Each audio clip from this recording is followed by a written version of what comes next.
राष्ट्रीय बालिका दिवस पर हुआ बेटियों का सम्मान। शिक्षा खेलकूद के क्षेत्र में किया उत्कृष्ट प्रदर्शन। 30 बालिकाओं का हुआ सम्मान। महिला बाल विकास विभाग ने रखा था प्रशासनिक संकुल में आयोजन। सम्मान पाने वाली बेटियों में कनक हजेला को भी सम्मानित किया।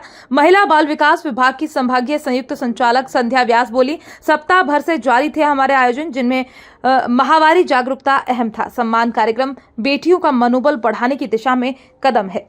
सोर्सेस आने लगे, हमारे पास फैसिलिटीज आने लगी। उन फैसिलिटीज के आने के बाद ये जो हम आराम में कंफर्ट देने की पोजीशन से थे, वहां से हम चलकर कहां पर आ गए कि ये एक प्रकार की शर्म वाली बातें, इसे छुपाओ। ये सबके सामने कहना बाप छुपाओ। मैं यहाँ पर उपस्थित सभी बच्चियों, सभी महिलाओं से पूछना चाहूंगी, आपको क्या लगता है, माहवारी या मासिक धर्म एक अभिशाप है या एक वरदान है? आप बताइए, जोर से आवाज आनी चाहिए और जोर से। वरदान है, सभी मानते हैं, फिर हम सब इसको छुपा देंगे। वरदान में भी छुपाया जाता है,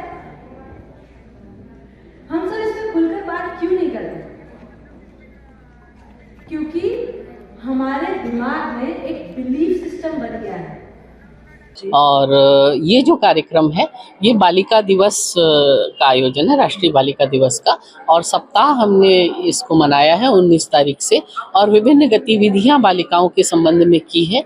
बालिकाओं जो ये इसका मुख्य उद्देश्य बालिकाओं के लिए एक समानता का अवसर पैदा करना, उनको हर क्षेत्र में आगे बढ़ाना।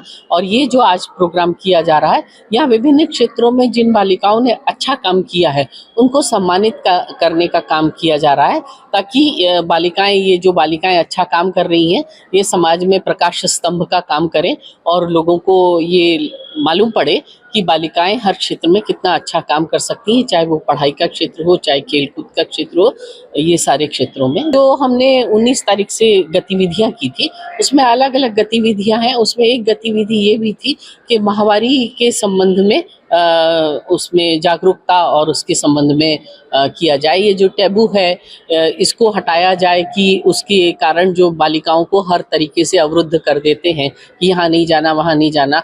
और ये एक बहुत बड़ी समस्या है जिस पे हर स्तर पे लगातार काम हो रहा है कि बालिकाओं को अगर माहवारी के समय सही ढंग से सुविधा मिलती है, स्वच्छतापूर्ण व्यवस्थाएं बालिकाओं के लिए उपलब्ध होती है, तो वो जीवन में बहुत अच्छा और काम कर सकते हैं। सारे जैसे हमने उदिता कॉर्नर भी बनाए थे कि बालिकाओं को सैनिटरी पैड स्वच्छ कम कीमत पे उपलब्ध हो सके।